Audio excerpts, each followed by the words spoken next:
தேவ வார்த்தை என்ன என்றால், உன்னை மேற்கொள்ள மாட்டார்கள் என்ற ஒரு வார்த்தை. சொல்லுங்க பாப்போம். உன்னை மேற்கொள்ள மாட்டார்கள். உன்னை மேற்கொள்ளவே மாட்டார்கள் அப்படின்னா அர்த்தம் என்ன? சொல்லுங்க. அப்படின்னா அர்த்தம் என்ன? உன்னை மேற்கொள்ள மாட்டார்கள் அப்படின்னா அர்த்தம் என்ன? உன்னை ஜெயிக்க மாட்டார்கள் என்று அர்த்தம். உன்னை மேற்கொள்ள மாட்டார்கள்.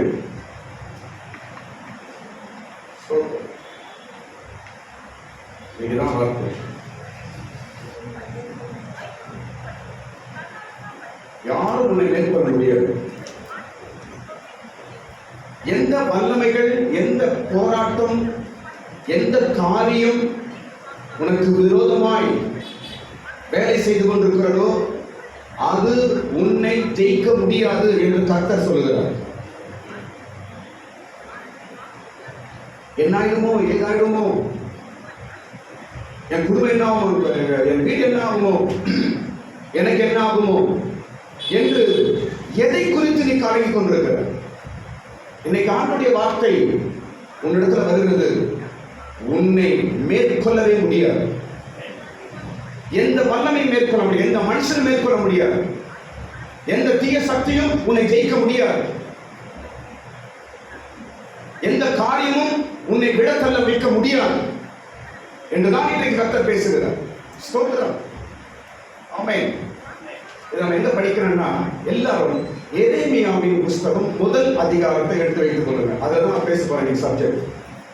எரேமியா முதலாம் அதிகாரத்துல மொத்தம் 19 வசனங்கள் இருக்கிறது. அதிலிருந்து தான் இன்னைக்கு நான் பேச போகிறேன். ஸ்தோத்திரம். உன்னை மேற்கொள்ள முடியாது. 19ஆம் வசனம், கடைசி வசனம் படி. அவர்கள் உனக்கு விரோதமாக யுத்தம் பண்ணுவார்கள், ஆனாலும் உன்னை மேற்கொள்ள மாட்டார்கள். உன்னை ரட்சிக்கும்படிக்கு நான் உன்னுடனே இருக்கிறேன் என்று கர்த்தர் சொல்கிறார். எரேமியாவுக்கு கர்த்தர் முதலாக கொடுக்கிற வார்த்தை.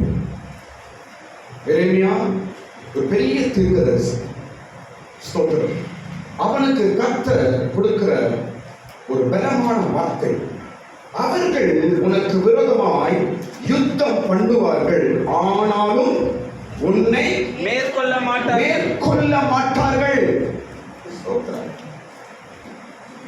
கலங்காதீங்க. இது ஒரு வாக்கு தத்தமாக நீங்க எடுத்துக்கொள்ளுங்க. ஸ்தோத்திரம். எரேமியாவுக்கு கர்த்தர் கொடுத்த வார்த்தை இன்னைக்கு ஆண்டவர் உனக்கு கொடுக்கிறார். எப்படி எரேமியாவை காத்து நடத்தி உயர்த்தினாரோ, மேன்மைப்படுத்தினாரோ, அதுபோல கர்த்தர் இந்த வார்த்தையின் மூலமாய் உன்னையும் காத்து நடத்தி சீக்கிரத்தில் மேன்மைப்படுத்துவாராக. ஸ்தோத்திரம். இப்போ இந்த வார்த்தை நான் 4 கொஸ்டினை ரைஸ் பண்ண போறேன். 4 கேள்விகளை நான் வைக்க போறேன்.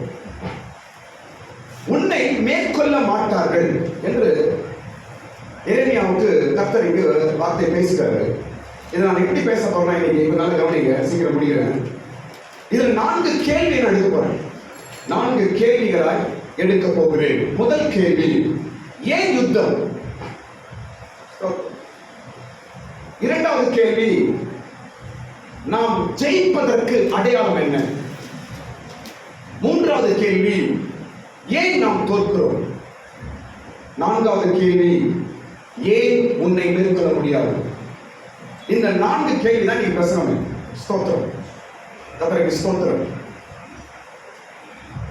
எரேமியாவை கர்த்தர் தெரிந்து கொண்டார், உயர்த்தினார். ஸ்தோத்திரம். அன்றைக்கு ஒரு தீர்க்கதரிசியாக இருந்தான். இன்றைக்கு நாம் எல்லார் மீதும் அபிஷேகம் இருக்கிறது. நாம் எல்லாரும் எரேமியாவின் ஆவியை உடையவர்கள் தான். ஸ்தோத்திரம். அதனால் கலங்காதீங்க, ஒன்றும் உன்னை மேற்கொள்ளாது. ஸ்தோத்திரம். இப்ப முதல் கேள்வி என்னவென்றால், ஏன் நமக்கு யுத்தம்? இங்க இந்த வசனத்துல முதல் காரியம் சொல்றது, அவர்கள் உனக்கு விரோதமாய் யுத்தம் பண்ணுவார்கள். யுத்தமே இல்லாம வச்சிடலாமே, ஏன் நமக்கு யுத்தம்? பாருங்க, கவனிங்க. பழைய ஏற்பாட்டின் காலத்தில் யுத்தம் யுத்தம் யுத்தம். புதிய ஏற்பாட்டின் காலத்தில் உபத்திரவம், சோதனை, போராட்டம், இதுதான் இயேசு சொல்றார். உலகத்தில் உங்களுக்கு உபத்திரவங்கள் உண்டு. இயேசு உபத்திரம் என்று சொல்றார். ஆனா பழைய ஏற்பாட்டின் காலத்தில் பார்க்கும்போது யுத்தம் யுத்தம் யுத்தம். ஏன் இதெல்லாம் இல்லாம இருக்கலாமே? கடவுள் சொல்றாரு யுத்தம் இருக்குது, ஆனா உன்னை மேற்கொள்ள மாட்டாங்க அப்படின்னு ஆண்டவர் பேசுகிறார். ஏன் யுத்தமே இல்லாம பண்ணிடலாமே? ஏன் யுத்தம் உண்டாக்கி மறுபடியும் ஜெயம் கொடுக்கிறது? ஏன் அதெல்லாம்? ஏன் யுத்தம்? நீங்க எரேமியாவுக்கு ஏன் யுத்தம்? கவனிங்க, எரேமியாவுக்கு ஏன் யுத்தம்? ஏன் தப்பு பண்ணாரா? கெட்டவரா? என்ன பண்ணார் அவரு? ஏன் எரேமியாவுக்கு யுத்தம்? ஏன் யுத்தம் என்பதற்கு 3 காரணங்கள் சொல்ல பாருங்க. முதலாவது, எரேமியாவுக்கு ஏன் யுத்தம் என்றால் அவன் அழைக்கப்பட்டான். தேவனுக்கு என்று அவன் அழைக்கப்பட்டான். உலகத்திலிருந்து ஆண்டவருக்காக அவன் அழைக்கப்பட்டான். அதான் அவனுக்கு யுத்தம். போராட்டம், பிரச்சனை அப்படின்னு நினைச்ச உடனே நம்ம ஏதோ தப்பு பண்ணிட்டோம், நம்ம பாவம் பண்ணிட்டோம், நம்ம ஏதோ கடவுளுக்கு இஷ்டம் இல்லாத பண்ணிட்டோம், அதனால தான் இவ்வளவு சோதனையா பிரச்சனையா என்று சில வேளையில் தவறான எண்ணம் கொள்ளுகிறோம். இது சாத்தானின் தந்திரம். ஏன் எனவே பார்த்து சொல்றாரு கடவுள், உனக்கு விரோதமாக அவர்கள் யுத்தம் பண்ணுவார்கள் என்று சொன்னார். ஏன் யுத்தம்? முதலாவது, அவன் அழைக்கப்பட்டான். 1ஆம் அதிகாரம் 5ஆம் வசனத்துல அவனை ஆண்டவர் அழைக்கிறார். தாயின் கர்ப்பத்திலிருந்து அழைத்தேன் என்று சொல்லுகிறார். ஸ்தோத்திரம். நாம் அழைக்கப்பட்டவர்களாய் இருக்கும்போது நமக்கு போராட்டங்கள் வரும், யுத்தங்கள் வரும். ஸ்தோத்திரம். ஆனால் ஜெயம் நமக்கு தான். அழைக்கப்பட்டிருக்கிறாய். உனக்கு போராட்டமா, வாழ்க்கை போராட்டமா இருக்குது, குடும்ப போராட்டமா இருக்குது, பிரச்சனையா இருக்குது, ஏதோ ஒரு வழியில எனக்கு யுத்தங்கள், பிரச்சனைகள், ஒரே போராட்டங்கள் தான் எனக்கு இருக்கிறது என்று கலங்குகிறாயா? பயந்துடாத, பயப்படாத. ஏன் கர்த்தர் உனக்கு அனுமதிக்கிறார்? ஏன் அவைகள் வருகிறது என்றால் நீ நிச்சயமாய் கடவுளால் நீ அழைக்கப்பட்டிருக்கிறாய். எனவே அழைக்கப்பட்டதுனால பிரச்சனை ஆகுது. அவன் கடவுளோட பிள்ளையாய் மாறினதான பிரச்சனை அவனுக்கு. முதலாவது, அழைக்கப்பட்டவர்களுக்கு யுத்தம். இரண்டாவது பாருங்க, இரண்டாவது ஏன் யுத்தம் என்பது இரண்டாவது காரணம், அவனிடத்தில் தேவ வார்த்தை இருந்தது, அதனால் யுத்தம். அவனிடத்தில் என்ன இருந்துச்சு? தேவ வார்த்தை. எரேமியா தீர்க்கதரிசிக்குள்ள என்ன இருந்துச்சு? தேவ வார்த்தை, கடவுளுடைய வார்த்தை இருந்தது, அதனால் அவனுக்கு யுத்தம். ஏன் போராட்டம்? ஏன் பிரச்சனை? ஒரு பக்கத்துல பிரச்சனையா தெரியுது, இன்னொரு பக்கத்துல சமாதானமா குடும்பம் போயிட்டு தான் இருக்கு. ஒரு பக்கம் பிரச்சனையா தெரியுது, இன்னொரு பக்கம் நிம்மதியாய் ஒரு பகுதியில ஒரு சந்தோஷமாய் குடும்பம் போய் கொண்டுதான் இருக்கிறது. ஸ்தோத்திரம். ஏன் இந்த பிரச்சனை? ஏன் போராட்டம்? யுத்தம் போல பல வழிகள் இருக்கிறது. ஏன்? உனக்குள்ள தேவனுடைய வார்த்தை இருப்பதனால் தான் அவர் யுத்தம். உங்களுக்குள்ள பைபிள் இருக்குது, உங்களுக்குள்ள வசனம் இருக்கிறது. வசனத்தை ஏற்றுக்கொள்ளுகிறீர்கள், வசனத்தை பின்பற்றுகிறீர்கள், வசனத்தை என்ன பண்றாங்க, அதை நம்ம விசுவாசிக்கிறோம், வசனத்தை முக்கியமாய் வைக்கிறோம், வசனத்தை நான் எல்லாவற்றுக்கும் மேலாய் நான் உயர்த்துகிறேன், வசனம் தான் என் பலன் என்று நாம் சொல்லும் போது நமக்கு யுத்தங்கள் வருகிறது. மூன்றாவது காரணம், ஏன் யுத்தம் என்பது மூன்றாவது காரணம் என்னவென்றால், யுத்தம் நம்முடைய விசுவாச வாழ்க்கையை உறுதிப்படுத்தும். யுத்தம் நம்முடைய விசுவாசத்தை உறுதிப்படுத்தும். போராட்டம், பிரச்சனை, மனுஷன் மூலமா பிரச்சனை, ஏதோ ஒரு பிரச்சனை. ஏன் இதையெல்லாம் நமக்கு அனுமதிக்கிறார் கடவுள் என்றால், விசுவாச வாழ்க்கையை ஸ்திரப்படுத்தும்படியாக.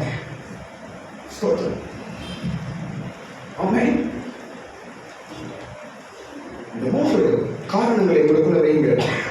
ஏன் யுத்தம்? ஏன் பிரச்சனை? ஏன் எனக்கு போராட்டம்? ஏதோ ஒரு வகையில் எனக்கு போராட்டம் சந்தித்து கொண்டுதான் இருக்கிறேனா என்று நினைக்கிறீர்கள்.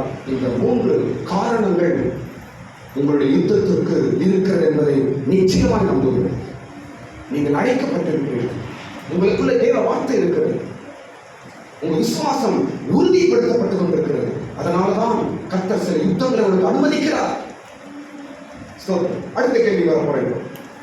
அடுத்த கேள்வி என்னவென்றால், நாம் யுத்தத்தில் நம்ம ஜெயிக்கிறோம் என்பதற்கு என்ன அடையாளம்? யுத்தம் நல்லதா, பிரச்சனை போராட்டம் நமக்கு இருக்கு, நடந்துனே இருக்குது. ஆனா இது நம்ம ஜெயிக்கிறோம் என்பதற்கு என்ன அடையாளம்? எப்படி நம்ம ஜெயிக்கிறோம்ன்றது எப்படி கண்டுபிடிக்கிறது? என்ன அடையாளம்? பாருங்க, ரெண்டு விஷயம் சொல்றேன். நீங்கள் ஜெயிக்கிறீர்கள் என்பதற்கு அடையாளம் என்ன தெரியுமா? உங்கள் விசுவாச வாழ்க்கையில் எந்த குறைவும் எந்த மாற்றமும் இல்லாமல் இருக்கிறீர்கள் என்றால் நீங்கள் ஜெயித்துக் கொண்டிருக்கிறீர்கள் என்று அர்த்தம். ஆமென். நம் விசுவாச வாழ்க்கையிலும் எந்த மாற்றம் குறைவு ஒண்ணுமே இருக்கக்கூடாது. அப்படி இருக்கிறோம் என்றால் நம்ம ஜெயித்துக் கொண்டே இருக்கிறோம் என்று அர்த்தம், ஜெயிக்கிறோம் என்று அர்த்தம். உன் விசுவாச வாழ்க்கை எந்த விதத்திலும் பாதிக்கப்படக்கூடாது.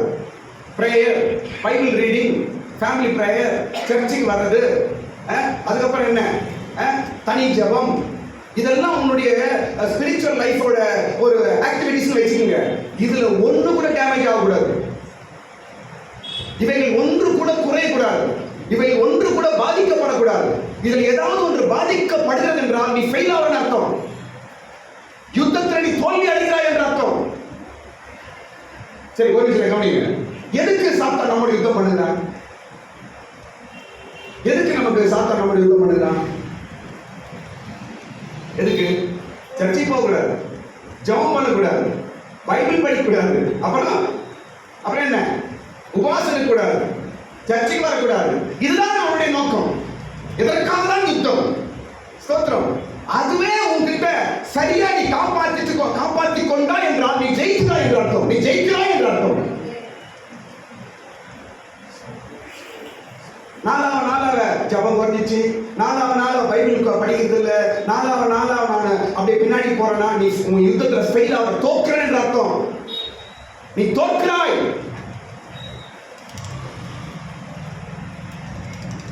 ஆதி நிலவரத்தில் இப்ப நான் இல்லை என்றால் நீ தோற்கிறாய்.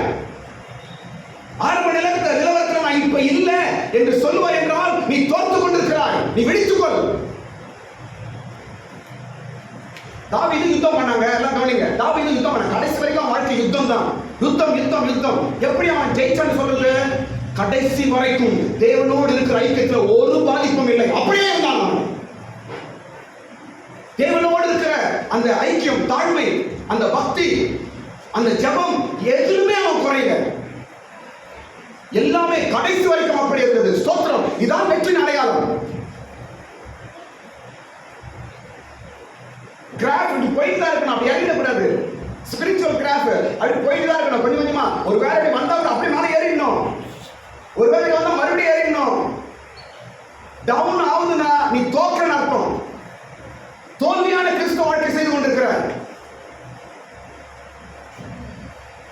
விசுவாச வாழ்க்கையில் குறைவோ மாற்றங்களோ ஒன்றுமே இருக்கக்கூடாது. ஒருவேளை பலவீனம், சில காரியங்கள், குடும்ப பிரச்சனைல கொஞ்ச நாள் ஜெபிக்கல, கொஞ்ச நாள் நான் ஒரு மாதிரி சோர்வா இருந்தேன், அடுத்த மூமெண்ட் எழும்பணும், அடுத்த மூமெண்ட் எழுப்பி நிக்கணும்.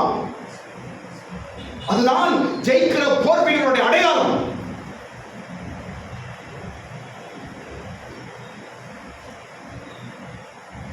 யோபு பாருங்க, பல பிரச்சனைகள், ஆனா அவனுடைய வாழ்க்கையோட இதை பாருங்க, கடைசி வரைக்கும் அவன் எப்படி இருக்கிறான்? கடவுளுடைய பக்தி அவன் விடவே இல்லை. அதுதான் நீங்க ஜெயிக்கிற என்பதுக்கு அடையாளங்க. ஆனா மறுபடியும் சொல்றோம் பாருங்க, ஒரு முறை யோசிச்சு பாருங்க. 2024 எப்படி இருந்தேன், 2025 எப்படி இருக்கிறேன்? உங்களுடைய பழக்க வழக்கங்கள், உங்களுடைய ஃப்ரெண்டு, உங்களுடைய வேலை, உங்களுடைய தொழில், உங்க குடும்பங்கள் ஒருபோதும் உன் விசுவாச வாழ்க்கையை பாதிக்கக்கூடாது. உன் விசுவாச காரியங்கள் குறைந்து போகக்கூடாது. உன் விசுவாச ஜீவியத்திற்கு ஒன்று அடிபடக்கூடாது. குறைந்து வருகிறாய் என்றால் நீ தோற்கிறாய் என்ற அர்த்தம். என்ன அர்த்தம்? நீ பைபிள் படிக்கிறது குறையுது அப்படின்னா உன்னை அவன் ஜெயிக்கிறான் அர்த்தம். உன் ஜெபம் குறையுது என்றால் சாத்தான் உன்னை ஜெயிக்கிறான் என்ற அர்த்தம். உன் விசுவாசம் குறையுது என்றால் சாத்தான் உன்னை ஜெயிக்கிறான் என்ற அர்த்தம். உன் ஜெபம் குறையுது, உன் உபவாசம் குறையுது, பைபிள் படிக்கிறது குறையுது, தனி ஜெபம் குறையுது, இப்ப இல்ல அப்படின்னா உன்னை எங்கேயோ அடிச்சுட்டான், நீ எங்கேயோ விழுந்துட்ட,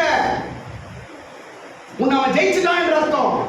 நீ கீழே விழுதில்லைங்க, உன் ஸ்பிரிச்சுவல் ஸ்டாண்டர்ட் கீழே விழ. அதான் ஃபைட், அதான் சாத்தானுடைய யுத்தம்.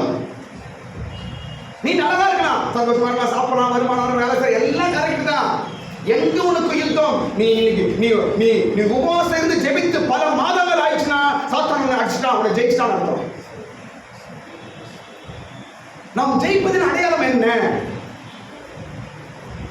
எத்தனை பாதைகள் வந்தாலும் என் ஜெபத்தை நான் விடுவதில்லை. எத்தனை சூழ்நிலைகள் வந்தாலும் என் வேத வாசிப்பை நான் விடுவதில்லை.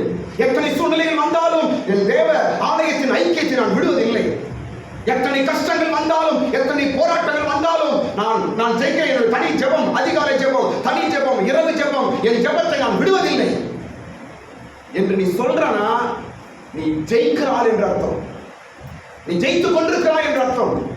அதான் அடையாளம். இன்னொரு விஷயம் சொல்றேன். ஒன்று விசுவாச வாழ்க்கை, இரண்டாவது உங்களுடைய சந்தோஷம். சந்தோஷம் குறையக்கூடாது. சந்தோஷம் குறைஞ்சி நீ சந்தோஷம் இல்லாம இருக்கிறனா உன்னை சாத்தான் ஜெயிச்சிட்டான் அர்த்தம். நீ தோத்துக்கிற அர்த்தம். ஸ்தோத்திரம். உன் தனிப்பட்ட வாழ்க்கையில், உன் குடும்பத்தில் சந்தோஷம் ஒருபோதும் குறையக்கூடாது. சந்தோஷம் ஒருபோதும் குறையக்கூடாது. சில வேலைகள் வரலாம், ஒரு சின்ன சின்ன சூழ்நிலைகள் வரலாம், சின்ன சின்ன சண்டைகள் வரலாம், சின்ன சின்ன மன கஷ்டங்கள் வரலாம். உடனே சரி செய்து நம்முடைய கிராஃப்ட் மேல கொண்டு போயிடணும், அடுத்த லெவலுக்கு போயிடணும். இதுதான் நீ ஜெயித்துக் கொண்டிருக்கிறாய் என்ற அடையாளம். நாளுக்கு நாள் சந்தோஷம் குறையுது, நாளுக்கு நாள் சந்தோஷம் போகுது, நாளுக்கு நாள் சந்தோஷமே இல்லை, அப்படியே டவுன் ஆயிட்டே இருக்கிறனா சாத்தான் உன்னை அடி அடி அடி அடி அடி அடிச்சு அடிச்சு உன்னை கீழே தள்ளிட்டே இருக்கிறான். அவன் ஜெயிச்சுட்டே இருக்கிறான் என்ற அர்த்தம். நீ தோற்று கொண்டிருக்கிறாய்.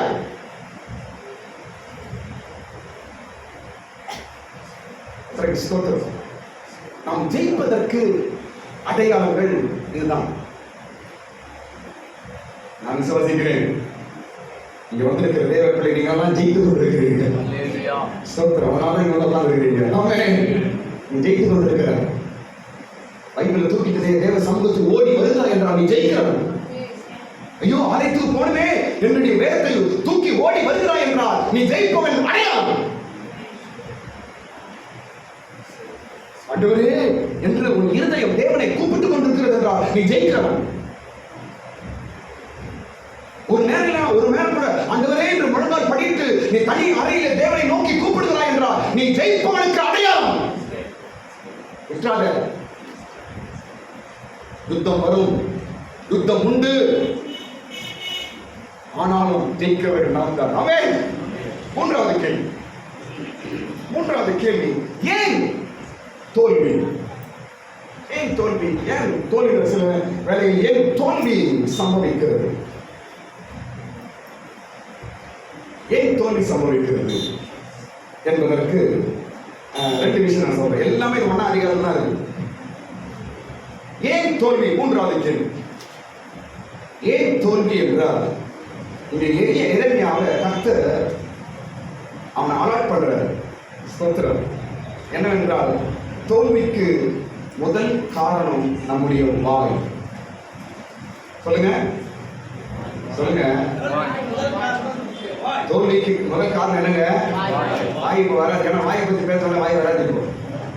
மற்ற தோல்விக்கு முதல் காரணம் வாய். ஏன் நான் வாயை சொல்றேன்னா, எரேமியா ஃபர்ஸ்ட் ஆண்டு தொட்டதான் வாயை தொட்டது. அப்பதான் ஆளே மாறினான். படிக்கிற வசனம், எந்த வசனம்? 9ஆம் வசனம். சீக்கிரம் படிங்க. கர்த்தர் போதும். முதலாவது எங்க தொடுறாரு எரேமியாவை? சத்தமா சொல்லுங்க. ஏன்? அதான் தோல்வி.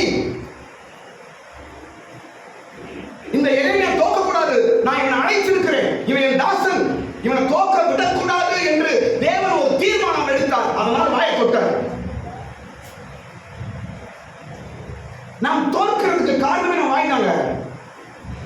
யுத்தமா இருக்கட்டும், வாழ்க்கையா இருக்கட்டும், ஆவிக்குரிய நிலவரங்களா இருக்கட்டும், எந்த சூழ்நிலையிலும் தோல்வி என்று ஒன்று நமக்கு வருகிறது என்றால் அதற்கு முக்கிய முதல் காரணம் நம்முடைய வாய்.